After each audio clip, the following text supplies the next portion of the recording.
처음엔 악동 뮤지션, 지금은 악뮤로 불리고 있는 이찬혁, 이수연 남매 아빠 이성근입니다. 저희 아이들이 오디션 프로그램에서 처음 등장한 뒤 우승까지 하자 많은 매스컴들과 사람들이 이렇게 질문했습니다. 이 아이들의 창의성과 재능은 과연 어디서 오는 겁니까?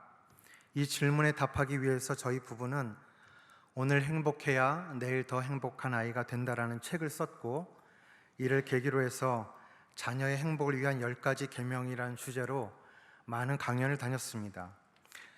그 책과 강연은 주로 교회 밖에 일반인 부모를 대상으로 한 것이었고, 교회에서는 저희 아이들이 악동 뮤지션이라는 이름으로 세상에 등장하기까지 하나님이 어떻게 인도하셨는가에 대해 솔직한 히스토리를 나누고 있습니다. 저희 가족은 2008년 5월에 몽골 선교사로 파송받았습니다. 그때 첫째 아이 찬혁이가 초등학교 6학년, 둘째 아이 수연이가 초등학교 3학년 나이였습니다. 몽골에는 이미 한인 선교사 자녀 학교 MK 스쿨이 있었기 때문에 저희 아이들은 몽골에 가자마자 이 학교에 다니기 시작했습니다. 하지만 몽골에서의 생활이 1년이 채 되지 않은 시점부터 재정의 어려움이 시작되었고, 아이들은 1년간 다니던 학교를 더 이상 다닐 수 없게 되었습니다. 그리고 어쩔 수 없이 집에서 스스로 공부해야 하는 홈스쿨이 시작되었습니다. 우리는 재정적 어려움이 해결되는 것과 하나님이 다시 아이들을 학교에 보내주시도록 매일 기도했습니다. 그러나 하나님은 침묵하셨고, 그렇게 3년여의 시간이 지나갔습니다. 그동안 저는 하나님께 대해 실망하며 원망하는 마음이 쌓여져 갔습니다. 더구나 찬혁이가 중학교 2학년 나이에 접어들면서 본격적으로 사춘기 증상을 보이자 아이의 사춘기를 이해하지 못한 저는 아이를 자주 다그치고 혼내는 일이 잦아졌습니다. 이로 인해서 저희 가족 간에는 긴장감과 불안감이 가득했고 고통스러운 시간이 이어졌습니다. 그러던 어느 날 제 아내의 권고에 따라서 홈스쿨을 잠시 중단하고 1박 2일간의 가족 수련회를 갖게 되었습니다. 그리고 그 시점부터 2, 3개월에 걸쳐 깊은 묵상과 성찰의 시간을 갖게 되었고, 하나님의 훈계를 깨닫게 되었습니다. 그중 가장 먼저 깨닫게 되었던 것은 하나님께 우리 자녀의 양육과 교육을 위탁드렸음에도 불구하고 한 가정의 가장으로서, 또 아빠로서 갖는 과도한 책임감 때문에 온전히 맡겨드리지 못한 채 결국은 내가 해결하려고 하는 것이 하나님 앞에 불신앙과 불순종이 되었다는 것을 깨닫게 되었습니다. 저는 하나님의 의의 편에 서 있다고 생각했는데, 하나님께서 제게 보여주신 저의 모습은 철저히 나의 인간의 의의 편에 선 모습이었습니다. 저는 이것을 깨닫고 나서 하나님께 회개하였고, 또한 가족들에게도 진심으로 용서를 구했습니다. 그리고 가족이 함께 모여 하나님을 예배하며 우리 가정을, 특히 우리 아이들을 다시 한번 하나님께 올려드리는, 위탁해드리는 기도를 드렸습니다. 그리고 그때 저는 하나님께 매우 실제적이며 직설적인 어투로 질문을 드렸습니다. 앞으로도 계속 해야 할 것 같은 이 홈스쿨에서 하나님께서 직접 선생님이 되어주셔서 저희 아이들을 가르쳐 주십시오. 그렇다면 하나님, 앞으로 저희 아이들을 어떻게 가르치시고 키우시겠습니까? 오늘 여러분과 함께 나누고 싶은 메시지는 바로 이 질문과 관련해서 하나님이 즉답해 주신, 제 마음과 생각 가운데 주신 2가지 교훈에 관한 것입니다. 이것은 하나님이 저희에게 가르쳐 주신 교육의 기초라고 믿습니다. 하나님이 저에게 깨닫게 해주신 첫 번째 교훈은 하나님을 경외하는 지식을 가르치는 것이 모든 교육의 기초가 되어야 한다는 것입니다. 오늘 우리가 함께 본문 말씀을 보았던 것처럼 모든 지식과 지혜의 근본, 그 지혜의 시작은 하나님을 경외하는 지식과 삶에서 비롯된다는 것을 성경의 내용들, 특히 잠언에서 매우 강조하고 있습니다. 경외라는 그 단어가 좀 어렵죠. 그래서 저도 질문이 생겼습니다. 제가 하나님을 신앙하는 삶을 살면서 나름 경외에 대한 초점을 맞추고 살아왔다고는 생각했는데 정작 아직 어린 우리 아이들에게는 어떻게 이 경외에 대해서 설명할 수 있을까요? 이런 질문이었습니다. 그때 하나님이 제 마음과 생각 가운데 떠올리게 하신 기억들이 있습니다. 첫 번째 기억은 첫 아이 찬혁이가 태어났을 때의 일이었습니다. 저희 두 아이들은 모두 제왕절개로 나왔습니다. 그래서 아내가 수술실에 들어간 후 얼마 되지 않아서 아이가 금방 나왔어요. 그때 제가 처음 대면하게 된 이 아이는 사실 사람처럼 보이지 않았습니다. 외계인처럼 보였습니다. 얼굴 크기와 몸 크기가 거의 비슷했고 얼굴은 붉고 주름이 가득해 보이고 또한 비늘 같은 것이 끼어 있는 것처럼 보였습니다. 그런데 하루 이틀 지나면서 얼굴이 뽀얀해지고 사람 형체를 갖추면서 매우 신기하기도 했지만 또 매우 사랑스러웠습니다. 어제까지는 없었던 부성애라고 하는 것이 마치 위로부터 가득 부어진 듯한 그런 느낌도 받았습니다. 그런데 간호사가 저에게 이런 얘기를 합니다. 아버님, 한번 안아보세요. 제가 이런 말을 듣자마자 왠지 모를 두려움이 강하게 느껴졌습니다. 이 두려움의 정체가 과연 무엇일까 생각해 보았습니다. 병원에 저는 이 아이를 만나기 위해서 퇴근 후 집에서 깨끗하게 목욕 재개를 합니다. 그리고 병원에 도착해서도 손을 깨끗이 여러 번 씻습니다. 그런데 이 아이를 만나기 위해서 제가 그렇게 깨끗하게 씻고 왔지만 혹 제가 이 아이를 낳는 순간에 혹시 내 몸에 붙어있던 나쁜 세균들이 이 아이에게로 옮아가서 해치지는 않을까 하는 그 두려움이었어요. 또 하나는 제가 이 아이를 조심스럽게 안다가 혹시 실수해서 떨어뜨려서 이 아이가 깨지면 어떨까 하는 그런 두려움이었습니다. 너무 예민하게 제가 그렇게 받아들인 건 아닐까 생각을 했는데 이 얘기를 하다 보니까 의외로 여러 아빠들이 비슷한 경험을 했더라고요. 여러분, 이 아이가 저를 해칠 것 같아서 두려운 것이 아닙니다. 저는 이 아이를 통해서 그때까지 경험한 것 중에서 세상에서 가장 고결하고 아름다운 생명체를 보았습니다. 그 앞에서 저는 저의 부정함이 발견되었습니다. 그리고 저의 그 부정함이 이 아이의 순결함과 깨끗함을 훼손할지 모른다는 그 두려움이 생겼던 것입니다. 그리고 하나님은 이때 제가 느꼈던 두려움이 바로 경외임을 깨닫게 해주셨습니다. 하나님은 거룩하고 완전한 분이십니다. 우리가 하나님의 영광과 인재를 대면하게 되면 그 앞에서 우리 자신의 부정함이 발견됩니다. 그리고 그 부정함이 하나님과 우리 사이를 갈라놓았고 그것이 우리에게 저주와 고통이 되었음을 알게 됩니다. 경외라고 하는 한자어는 높일 경, 두려워할 외를 쓰고 있습니다. 공경함으로 두려워하다 또는 사랑함으로 두려워한다는 의미를 가지고 있습니다. 사랑하는데 왜 두려워할까요? 무엇을 두려워한다는 것일까요? 네, 사랑하는 관계에서 가장 두려운 것은 그 대상과 이별하는 것일 겁니다. 그것이 죽음을 통한 이별이라고 한다면 더욱 그럴 것입니다.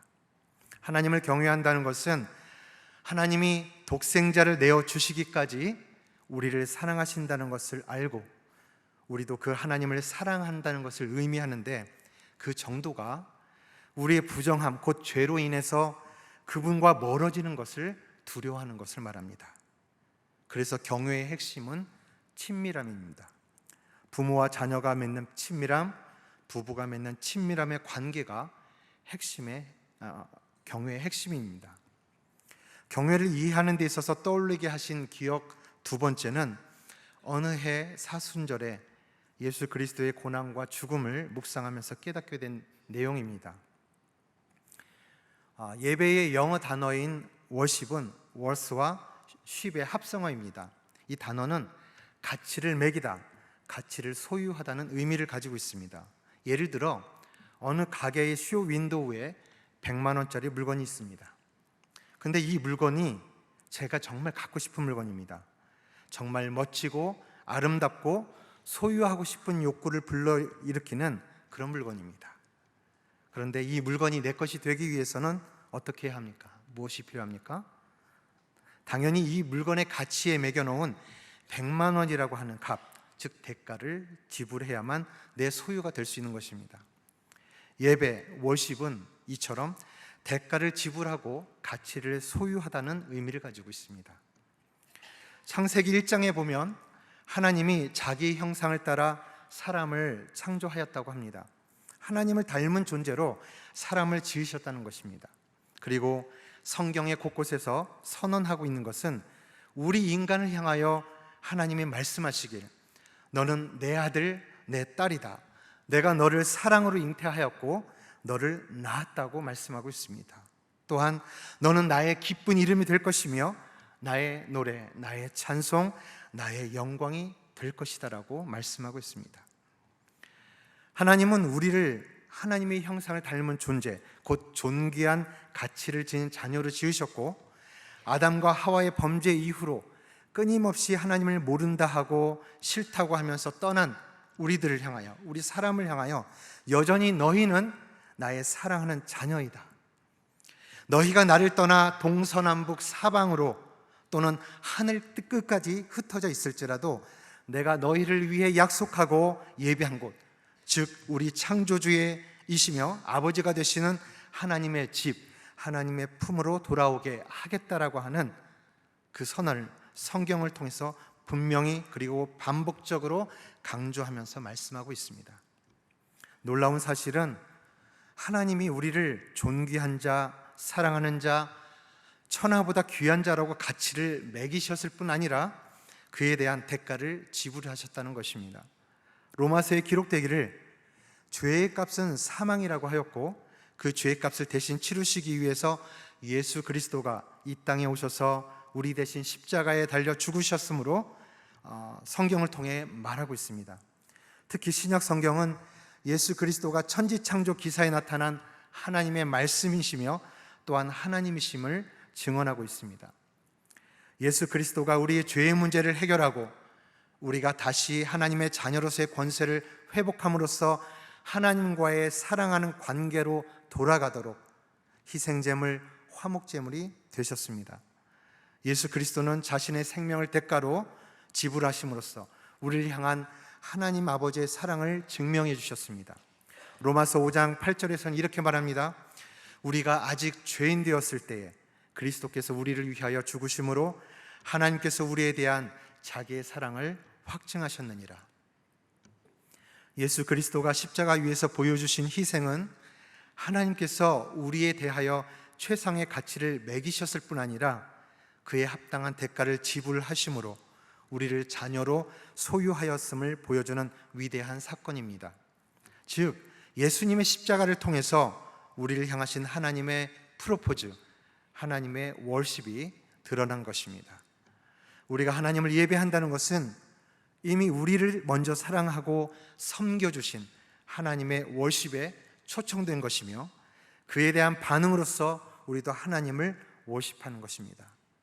우리를 향한 하나님의 사랑과 열심, 하나님과의 친밀한 관계로의 초대가 담겨있는 이 월십, 이 예배로 여러분을 초청합니다. 예수 그리스도의 십자가를 묵상하면서 깨달은 두 번째는 이것입니다. 예수님이 십자가에 달리신 상태에서 말씀하신 7가지의 말씀이 있는데 그중 엘리 엘리 라마 사박다니, 아버지여 아버지여 어찌하여 나를 버리십니까? 라는 말씀에 주목하게 되었습니다. 이미 잡히시기 그 전날 밤에 하나님께 3번 간절히 기도하신 내용은 아버지여 할 수 있다면 이 고난의 잔이 그냥 지나가기를 원합니다. 이것이었고, 그러나 마지막에는 나의 뜻이 아닌 아버지의 뜻이 이루어지기를 원합니다라고 기도하셨습니다. 그럼에도 막상 십자가 위에서 아버지여 어찌하여 나를 버리십니까? 라고 하는 절규를 하실 수밖에 없었던 그 이유는 무엇이었을까요? 여러분은 혹시 패션 오브 크라이스트라고 하는 영화를 보신 적이 있습니까? 저는 그 영화를 보면서 예수님이 당하신 고난이 그간 내가 상상해 왔던 것과는 전혀 차원이 다른 것에 커다란 고통의 것이었음을 알게 되었습니다. 그래서 이전에 저는 예수님이 하나님이시지만 이 땅에 인간의 몸으로 오셨다는 것은 머리에 가시면류관을 쓰시고 손과 발에 큰 대못이 박히시고 옆구리가 깊은 창에 찔리시는 동안 인간이라면 당연 느낄 수밖에 없는 그 고통을 온전히 겪으셨다는 의미이고, 그렇기 때문에 이 죽음보다 더 큰 고통을 앞에 두고 예수님도 두려움을 느끼지 않으셨을까, 그런 생각을 했었습니다. 그런데 어느 해 사순절 새롭게 하나님께서 조명해 주신, 깨닫게 해주신 이 묵상은 그런 것과 좀 달랐습니다. 예수님은 하나님이십니다. 요한복음 1장에 기록된 것은 태초에 말씀이 계시느니라, 그 말씀이 하나님과 함께 계셨다고 기록되어 있습니다. 하나님의 천지 창조 가운데 말씀으로 계셨던 그 예수님, 그분이 우리에게 오셨던 것입니다. 성경에서는 예수님께서 마지막 유언처럼 기도하신 그 내용에는 이렇게 기도하시고 계십니다. 아버지여, 아버지와 내가 영원 전부터 하나였던 것처럼 이제 저들도, 이 제자들도 우리 안에서 하나가 되게 해 주십시오라고 기도하셨습니다. 네, 그렇습니다. 예수 그리스도는 영원 전부터 영원 끝까지 성부, 성자, 성령 삼위일체의 하나님으로 오직 한 분으로 계셨던 그 하나님이십니다. 그런데 예수님의 생애에서 딱 한 번 그 하나님과 분리되는 사건이 바로 이 십자가에서 이루어집니다. 예수님께서 우리의 죄를 해결하시기 위해서 죽으셨다고 하는 것은 단지 육신의 생명만이 아닙니다. 성경에서는 죄로 인해서 하나님과 분리된 상태를 죄로 규정하고 있습니다. 우리의 죄를 해결하신다고 하는 것은 바로 이 가장 근원적인 죄의 열매로 맺어졌던 하나님과의 분리된 상태, 그 죄값은 사망이라고 하는 그것을 예수님이 짊어지셔야 하셨다는 것입니다. 성부, 성자, 성령 하나님의 그 완전한 하나됨의 그 관계에서 떨어져 나와야 했던 그 고통, 그 두려움이 육체의 고통, 육체의 죽음보다 더 크셨다라고 하는 것입니다. 이런 깨달음이 있게 되자 겟세마네 동산에서 예수님께서 성부 하나님께 기도했던 내용과 또한 그 십자가상에서 엘리엘리 라마 사박단이라고 절규하셨던 그 외침이 이렇게 해석되어집니다. 아버지여, 나는 아버지와 떨어지는 것을 원치 않습니다. 아버지와 분리되는 것을 원치 않습니다. 그렇기 때문에 할 수 있다면 이 잔이 그냥 지나가기를 저는 원합니다. 십자가상에서도 예수님이 절규하십니다. 아버지여, 이제는 드디어 제가 아버지로부터 떨어지는, 분리되어지는 그 순간이 왔습니다. 제 마음은 그것을 원하지 않습니다. 아버지여, 나를 붙들어 주십시오. 아버지여, 나를 버리지 말아 주십시오. 아버지여, 나를 버리십니까? 이 사건은 예수 그리스도께서 성부 하나님에 대한 그 경외하는 마음이 가장 극명하게, 가장 분명하게 드러났던 사건이라고 할 수 있습니다. 우리가 어떻게 하나님을 경외할 것인가 라고 생각할 때에, 또한 우리가 어떻게 하나님을 예배해야 할 것인가 라는 것을 생각할 때에 이미 십자가상에서 예수님께서 이루신, 십자가에서 죽으심으로 이루어주신 그 예배와 또한 그 경외가 우리에게 본이 되어야 할 것입니다. 시편에서는 하나님을 경외하는 자에게 하나님께서 자신의 친밀함을 내어 보이신다고 기록하고 있습니다. 저와 여러분을 향해서 하나님께서 오늘 초청하십니다. 하나님의 사랑하는 그 관계, 그 친밀함의 관계로 저와 여러분을 초대하고 계십니다. 그 초청에 우리가 믿음으로, 감사함으로 응답하는 시간이 되었으면 좋겠습니다. 하나님, 우리 아이들에게 어떻게 가르치시겠습니까? 라는 첫 번째 질문에 대한 답이 하나님을 경외하는 지식, 그 삶을 배우는 것이 그 첫 번째 그 교육의 기초다라고 말씀하셨는데, 두 번째 교훈이 있습니다. 그것은 하나님이 인간에게 태생적으로 주신 지혜와 재능과 은사가 발견되고 개발되며 사용되도록 돕는 과정이 교육의 내용이어야 한다고 하는 것입니다. 물론 그렇다고 해서 우리 아이들에게 가르치는 국어, 영어, 수학 그 과목이 중요하지 않다는 이야기가 아닙니다. 그런데 우리가 이 교훈 가운데에도 우리가 첫 번째 짚어야 할 것은 하나님을 향해서 경외하는 마음을 가지고 이 질문을 가져야 한다는 것입니다. 또한 이 교훈을 들어야 한다는 것입니다. 우리가 하나님을 경외하고 하나님을 신앙하는 그 믿음으로 우리가 선다면 하나님께서 자신의 형상을 따라 자신의 형상을 담도록 우리를 지으셨다는 것에 믿음을 가져야 합니다. 하나님의 형상을 닮았다는 것은 무엇을 의미합니까? 하나님이 가지고 계신 그 가치를 닮았다라고 하는 것입니다. 우리는 하나님을 찬양할 때 이렇게 이야기합니다. 하나님은 존귀하십니다. 하나님은 영광의 왕이십니다. 하나님은 우리의 모든 것 위에 뛰어나신 분이십니다. 우리의 찬양을 통해, 때로는 기도를 통해서 하나님에 대한 이런 고백을 합니다. 하나님에 대한 가치를 매기는 것입니다. 네, 하나님 그런 분이십니다. 그런데 우리가 그 하나님을 닮았다라고 하는 것입니다. 하나님이 가지고 계신 그 존귀한 가치를 우리 안에 두셨다라고 하는 것입니다. 뿐만 아닙니다. 하나님은 말씀으로 세상을 창조하신 분입니다. 지혜의 왕이 되시고 또한 권능의 왕, 능력의 아버지가 되십니다. 그런데 그것 또한 사람인 우리들에게 주셨다고 하는 것입니다. 우리가 하나님을 닮은 존재로 창조되었다는 것은 우리가 구하지 않았어도, 또 우리가 노력하지 않았어도 이미 하나님께서 우리에게 선물로 주신 은혜가 있다라고 하는 것입니다.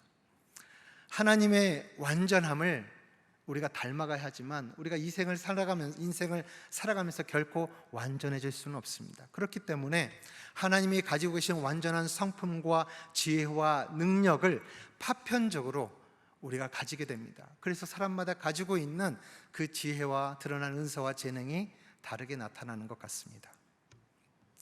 그런데 하나님께서 질문하시는 것 같아요. 우리가 하나님을 믿는다고 하는 우리들조차도 과연 하나님께서 우리에게 주신 선물이 무엇인가, 하나님께서 주신 것들이 무엇인가에 대한 관심을 갖지 않더라고 하는 것입니다. 죄송합니다. 우리 교회 또 열심히신 우리 집사님, 권사님, 우리 아이들 키우면서도 의심하지 않고 좋은 학원에 보내야, 좋은 학교에 보내야 우리 아이들이 성공할 수 있다고 생각합니다. 그래도 내가 살아온 인생보단 좀 더 우리 아이들이 나은 삶을 살아야 하겠기에 또 그렇게 살게 하도록 부모가 노력하는 것이겠죠. 그런데 그 이전에 우리가 신앙 안에서 하나님 앞에 서서 이 질문에 응답했으면 좋겠습니다. 하나님께서 우리에게 주신 선물, 하나님이 우리에게 부여하신 그 가치와 지혜와 능력을 우리가 관심 갖고 찾아보고 있는가? 이미 나이가 먹은 우리들에게도 그것은 유효한 메시지라고 생각을 합니다. 이만큼 살아왔어도 여전히 우리가 발견하지 못한 하나님 우리 안에 주신 것들이 무엇인지 탐색하고 그것을 발견하는 그런 과정들은 우리에게 기쁨이 될 거라고 생각을 합니다. 뿐만 아니라 무엇보다도 우리 사랑하는 아이들에게 하나님이 무엇을 주셨을까 관심 갖고 그것을 하나님께 구하면서 하나님 이것이 발견되기를 원합니다. 아이들 안에 그 지혜와 재능들이 발견되고 개발되고 사용될 수 있도록 도와주십시오라고 하나님 앞에 맡겨드리는 기도가 하나님을 신앙하는 기도, 하나님을 경외하는 기도가 아닐까 생각합니다. 하나님이 우리 주신 이 교훈을 통해서 저희 가족은 자유와 기쁨을 얻었습니다. 하나님을 경외하는 것에 대해서 어떻게 시작해야 할 수 있을까? 사실 저희도 잘 알지 못했습니다. 그런데 저희가 앞에서 말씀드렸던 것처럼 몽골에 가서 돈이 없어서 아이들 학교를 보내지 못한 상황, 심지어는 먹을 것도 제대로 먹이지 못하는 그 시간들도 짧게 있었습니다. 그래서 기도할 수밖에 없었고 매일 아침마다 새벽 5시, 6시에 아이들을 깨워서 냉방에, 사실 한 겨울에도 난방이 들어오지만 실내 온도가 15도, 16도밖에 되지 않는 그 냉방에서 함께 모여서 예배하며 하나님 앞에 기도하는 그 시간들을 가졌습니다. 이것조차 하지 않으면 정말 죽을 것 같았어요. 이것조차 하지 않으면 제가 우리 가족을 죽일 것 같았어요.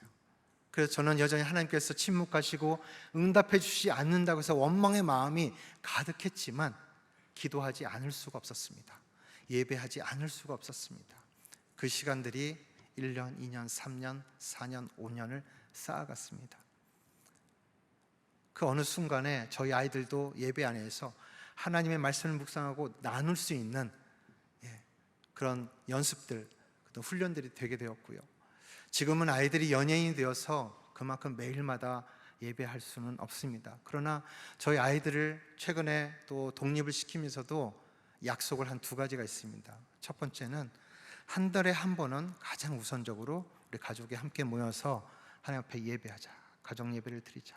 이 안에서 우리가 우리를 향하신, 우리 가족을 향하신 그 무엇보다도 하나님께서 찬혁 여수연이 악뮤라는 이름으로 이 아이들을 선택하시고 많은 사람들이 볼 수 있는 높은 곳에 세우셨을 때에 우리가 그것을 누리는 데 취하다가는 낙심하고 또는 실족해서 혹은 우리가 타락의 가운데 빠질 수도 있기 때문에 우리를 향하신 하나님 계획이 무엇인지, 하나님 생각이 무엇인지 확인하는 시간들을 갖자고 권면하였고, 다행히 저희 아이들이 그것을 기쁨으로 수용해 주었습니다. 그래서 지금도 한 달에 한 번은 가장 우선적으로 이 가정 예배를 하고 있습니다.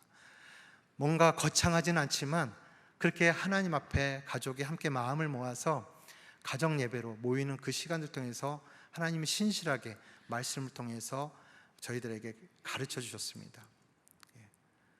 제가 아빠이고 선교사이기 때문에 설교하듯이 가르치듯이 하는 것이 아니고요, 저희들이 같은 본문을 가지고 함께 묵상하고 나누면서 각자에게 주시는 하나님의 뜻을 발견하는 그런 훈련들, 그런 공부들을 지금도 여전히 하고 있습니다. 또 하나 아이들과 약속했던 것은 우리가 주일 예배를 지키는 데 있어서 가급적이면 같은 시간에 같은 곳에, 장소에 모여서 함께 하나님을 예배하자, 그런 약속을 사실 다짐받고 지금까지는, 아직까지는 그렇게 잘 해오고 있습니다. 두 번째, 하나님께서 우리에게 주신 것들을 어떻게 탐색하고 발견해낼 것인가 역시도 그걸 어떻게 시작해야 될지 몰랐습니다. 다만 그 상황에서 제가 선택할 수 있었던 것은 지금까지 해왔던 홈스쿨 일단 잠시 멈춤을 하자. 그리고 1년 동안, 앞으로 1년 동안 공부 안 해도 돼, 1년 동안 마음껏 놀아 라고 얘기를 해줬습니다. 그런데 아이들의 놀잇감을 사줄 형편 여전히 되지 않았고 그런 환경도 되지 않았습니다. 그러니까 아이들이 정말 애써서 최선을 다해서 놀더라고요. 그동안 쳐다도 보지 않았던 아빠 기타를 가져다가 장난감 삼아서, 또는 정말 그 선생님처럼 조그만 컴퓨터 모니터를 선생님 삼아서 공부를 해왔는데 그것을 장난감으로 삼아서 열심히 놀았어요. 그 1년의 시간이 하루하루 지나갈 때마다 이 시간이 다 가기 전에 후회 없이 놀아야 된다는 생각을 가지고 아이들이 열심히 놀았는데요, 그 과정을 통해서 아이들의 창의성이 발현된 것 같습니다. 그러나 그 1년을 지낸 동안 아이들에게는 아무 일도 일어나지 않았습니다. 그 1년이 다 지난 즈음에 이제는 공부를 좀 해야 되지 않을까라고 얘기했던 찰나에 찬혁이가 정말 이전에 하지 않았던 노래를 하나 만들어 오게 됩니다. 그 노래가 갤럭시라는 노래였고요. 그 노래를 들었을 때 정말 제가 충격을 받았습니다. 그 이전에 음악에 대한 관심을 거의 갖지 않았던 아이였기 때문에 사실 노래를 불러도 수연이는 그래도 노래를 좀 잘한다, 예쁘게 부른다는 생각을 하고 있었지만 저희 큰아이 같은 경우는 노래를 썩 잘한다는 생각도 갖지 않았습니다. 이 아이가 노래를 만들어 왔는데 멜로디 라인도 너무 훌륭하고요, 또 작곡을 한 것이 너무 자연스러운 것이에요. 그래서 너무 놀라서 칭찬을 해주었더니 아이가 너무 신이 납니다. 바로 수연이를 데리고 와서 5분 만에 다른 곡을 만들어 왔습니다. 그때마다 너무 놀라워요. 매일마다 노래를 한두 곡씩 또는 서너 곡씩 이렇게 만들어 옵니다. 이 일이 멈춰지지 않는 것 때문에 제가 캠코더를 가지고 아이들을 찍기 시작했어요. 그것을 홈페이지에다 저희 유튜브에다 올리고 또 페이스북에 공유하기도 하고 그런 일들이 일어났습니다. 근데 저는 이것을 제가 보고 싶고 또 제가 아는 지인들에게도 보여주고 싶어서 올렸던 것인데 아름아름 이것을 찾아온 사람들이 있었고요. 어느 날인가 방송국에서 연락이 옵니다. 이 아이들을 만든 노래로 방송을 출연시켜 주십시오라는 요청이 왔어요. 여러 군데서 연락이 왔습니다만 저희가 K-팝 스타라고 하는 그 프로그램을 선택하게 됐고 그 노래로 2012년 11월 18일로 기억합니다. 다리꼬지마라는 노래로 세상에 얼굴을 내게 되었습니다. 이전에 일어나지 않았던 엄마 아빠조차 알지 못했고 아이들 스스로도 알지 못했던 이 일이 어떻게 일어난 것일까 정말 궁금했어요. 저희도. 그런데 저희가 1년 전에 기도했던 또 하나님께서 주셨던 이 메시지들을 기억하게 되었습니다. 저희는 다만 하나님께서 저희 아이들에게 주신 것들을 발견할 수 있도록 그 탐색하는 시간을 어떻게든 갖게 하는 것에 대해서 순종하는 마음으로 어떻게 할 수 없어서 그냥 일단은 하던 거 멈추고 그냥 놀아봐 라고 했던 것이지만 그 1년의 시간 이후에 하나님께서 아이들 붙들고 가실 때 어느 순간 부모인 저희들이 어떻게 할 수 없는 그 지경 너머로 가 있었습니다. 저는 이것을 하나님께서 주신 은사로 이해를 했습니다. 그래서 은사라고 하는 것은 하나님이 주신 목적이 닿으면 소멸되기도 하기 때문에 아이에게 그렇게 이야기를 하기도 했습니다. 그랬더니 아이가 이 작곡에 대한 은사가 사라지기 전에 더 열심히 많은 노래를 만들어야 되겠다고 생각하고 스트레스를 받으면서 한 1년 동안 더 열심히 만들었던 것 같습니다. 그런데 1년 지나고 2년이 지나도 여전히 노래가 만들어지고 있죠. 이제 어느덧 10년이 지났습니다. 아이들이 다 성년이 되었습니다. 한국 나이로 28, 24, 만으로 27, 23 나이가 되었습니다. 지금도 여전히 찬혁이는 노래를 만들어내고 있고요. 수연이는 어느 때보다 더 인정받는 그 목소리로 노래를 하고 있습니다. 이것은 저희에게 간증입니다. 하나님께서 말씀을 주시고 그 말씀을 어떻게 성취해 가셨는가에 대한 분명한 증거로 저희 안에 가지고 있습니다. 하나님이 우리에게 가르쳐 주신 교훈들을 하나님이 직접 이끌어 가시고 섭리하실 때 어떠한 일이 일어날 수 있는가를 직접 경험하는 놀라운 시간들을 저희는 보냈습니다.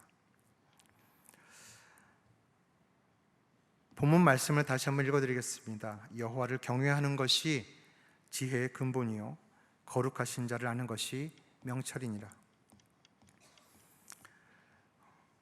우선은 내 스스로가 혹은 또 우리 아이들이 좀 더 지혜롭고 재능이 있는 아이가 되기를 원하시겠죠. 부모라면 그렇습니다. 그렇다고 한다면 우리는 우리를 지으신 하나님을 바라보아야 할 것입니다. 하나님 앞에서 우리가 어떤 존재인가를 알아야 할 것입니다. 우리는 하나님의 형상을 닮은 거룩하고 존귀한 존재입니다. 하나님의 지혜와 성품과 능력을 닮은 존재입니다. 그 하나님을 신뢰하고 믿는 것이 하나님을 경외하는 마음입니다. 또한 그 과정에서 우리가 순종함으로 하나님이 주신 것들에 관심 갖고 그를 탐색하는 일들을 시작하는 그 걸음을 떼는 것이 하나님 앞에 순종의 제사가 될 것입니다. 이것을 통해서 하나님께서 우리 가운데 새 일을 행하여 주실 것을 믿습니다.